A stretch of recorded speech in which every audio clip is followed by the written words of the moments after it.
नमस्कार बंधू भगिनींनो, आपल्या सगळ्यांचं सहर्ष स्वागत आहे स्वास्तिकम या माझ्या चॅनलवर। मी आज आपल्यासाठी श्री देवी भागवत पुराणातील पुढील अध्याय घेऊन आलेली आहे।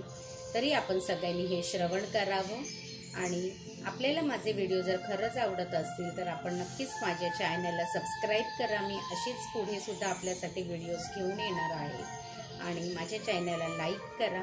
कमेंटद्वारे मला नक्की कळवा आपल्याला माझे व्हिडिओ कसे वाटत आहे। ओम नमस्ते चंडिका, ओम नमस्ते चंडिका, ओम नमस्ते चंडिका। नैवेद्यम समर्पयामि, नैवेद्यम समर्पयामि, नैवेद्यम समर्पयामि। ओम नमस्ते चंडिका।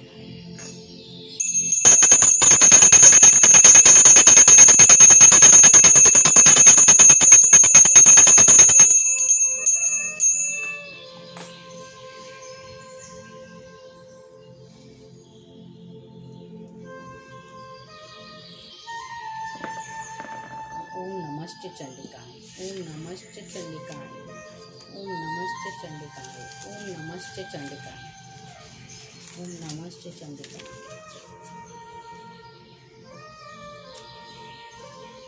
श्री गणेशाय नमः, श्री सरस्वतीभ्यो नमः। ओम नमस्ते चंडिका। सिद्धपीठ आणि शक्ती। ब्रह्मदेवाच्या आज्ञेने वनात गेलेले ते ब्रह्मदेवाचे पुत्र हिमालयात जाऊन भगवतीच्या बीज मंत्राचा जप करू लागले। जप करता करता बराच काळ लोटला तेव्हा प्रसन्न होऊन देवीने त्यांना दर्शन दिले। विनयपूर्वक दक्ष आणि ब्रह्मदेवाच्या पुत्रांनी तिला नमस्कार केला तेव्हा देवी प्रसन्न होऊन त्यांना म्हणाली, वर मागा। त्यांनी विष्णू आणि शिव यांना शक्तियुक्त करण्याची विनंती केली। मग दक्ष म्हणाला, हे देवी, माझ्या कुलात तू जन्म घे, तसेच तुझ्या निरनिराळ्या स्थानांची माहिती आणि तुझा पूजाविधीही आम्हाला तू कथन कर। देवीने सांगितले, माझ्या प्रेरणेने गौरी आणि लक्ष्मी या शक्ती उत्पन्न होतील।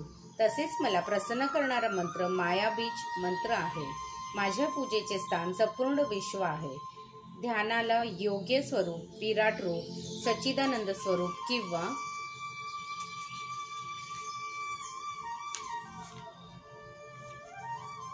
तुमच्या समोर आता असलेले प्रत्यक्ष रूप आहे। एवढे सांगून मणिद्वीपवासिनी भगवती अंतर्धान पावली। दक्ष आणि ब्रह्मदेवाकडे गेले व त्यांना सर्व घडलेला वृत्तांत कथन केला। आता हरिहर दोघेही कार्यक्षम बनले। देवीच्या कृपेने त्यांचा अहंकार नष्ट झाला। काही कालाने देवीच्या एका अंशाने दक्षाकडे जन्म घेतला। त्यावेळी तिन्ही लोकातून अभिनंदन झाले। देवानी पुष्पवृष्टी केली। भगवतीचा सत्यांश स्वरूप म्हणून त्या बालिकेचे नाव सती ठेवले। ती शंकराची भार्या झाली। प्रथम ही ती त्यांची शक्ती होती। दैवयोगे तिला दक्षाच्या यज्ञाचे वेळी प्रज्वलित अग्नीत आपल्या देहाचे भस्म करावे लागले। पुढे ती हिमालयाची कन्या झाली। शिवाच्या कोपाने तिन्ही लोकी प्रलय झाला। वीरभद्राने भद्रकाली आणि गणांना बरोबर घेऊन तिन्ही लोकांचा हार करायचा आरंभ केला। त्यावेळी ब्रह्मदेव वगैरे शिवाला शरण गेले। दक्षाला मारून त्याच्या यज्ञाचा विध्वंस करून टाकला होता। तेव्हा शंकराने देवांना अभय दिले आणि दक्षाला जीवनदान दिले। तथापि शंकर अति दुःखाने भ्रमण करू लागले।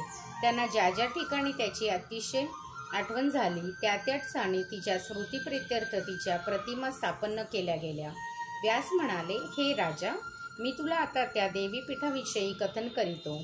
वाराणसीला विशालाक्षी, नैमिषारण्यात लिंगधारिणी, प्रयागाला ललिता, गंधमादनावर कामुकी, मानसरोवरात कुमुदा, दक्षिणेत विश्वकामा, उत्तरेत विश्वकामप्ररूपिणी, गोमंतात गोमंती, मंदारचलात कामचारिणी, चैत्ररथात मंदोक्तता, हस्तिनापुरात जयंती, कान्यकुंजा गौरी, मलयाचलावर रंभा, एकाम्र पीठात कीर्तिमती, विश्वपीठात विश्वेश्वरी, पुष्कर येथे पुरुहुता, केदार पीठात सन्मार्गदायिनी, हिमवान येथे मंदा आणि गोकर्ण पीठात भद्रकर्णिका, स्थानेश्वरी पीठात भवानी, बिल्वकात बिल्वपत्रिका, श्रीशैल येथे माधवी, भद्रल्याला भद्रा, वराह पर्वतात जया, कमलालया येथे कमला, रुद्रकोटी येथे रुद्राणी आणि कालंजरात काली, शालिग्राम पीठात महादेवी, शिवलिंग पीठ येथे जलप्रिय, महालिंग पीठ या ठिकाणी कपिलका,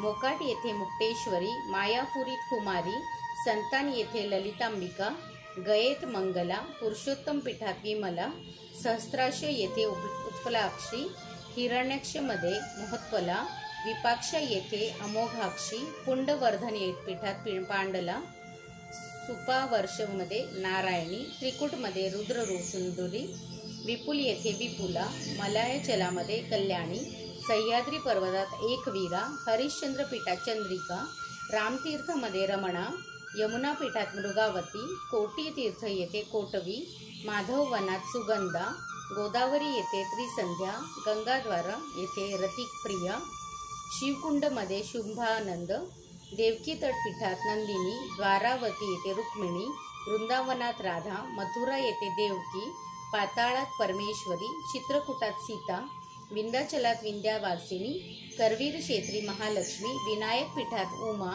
वैद्यनाथ येथे आरोग्या, महाकाली पीठात माहेश्वरी, उष्णतीर्थात अभया, विंध्य पर्वतात नितंबा, मांडव्यमध्ये मांडवी, माहेश्वरीपुरात स्वाहा, छगलंड येथे प्रचंडा, अमरकंठमध्ये चंडिका, सोमेश्वर येथे वरोराहा, प्रभास क्षेत्री पुष्करावती, सरस्वती पीठात देवमाता, समुद्र तटावर पारावारा, महालयमध्ये महाभागा, पयोशिनी येथे पिंगलेश्वरी,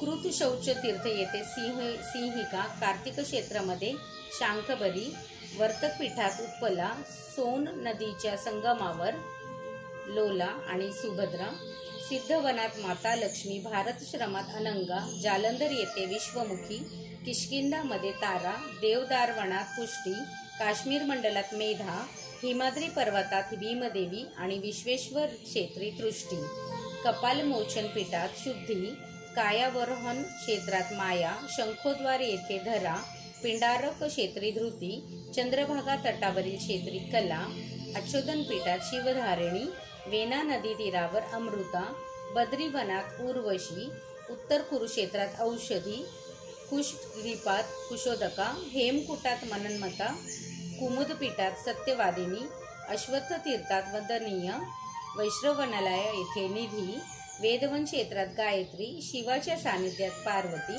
देवलोकात इंद्राणी, ब्रह्मलोकात सरस्वती, सूर्यबिंबात प्रभा, मातृंकामध्ये वैष्णवी, सतींमध्ये अरुंधती, रामादी अप्सरांमध्ये तिलोत्तमा, सर्व प्राणीमात्रांच्या चित्तात राहणारी शक्ती ब्रह्मकला नावाने प्रसिद्ध आहे.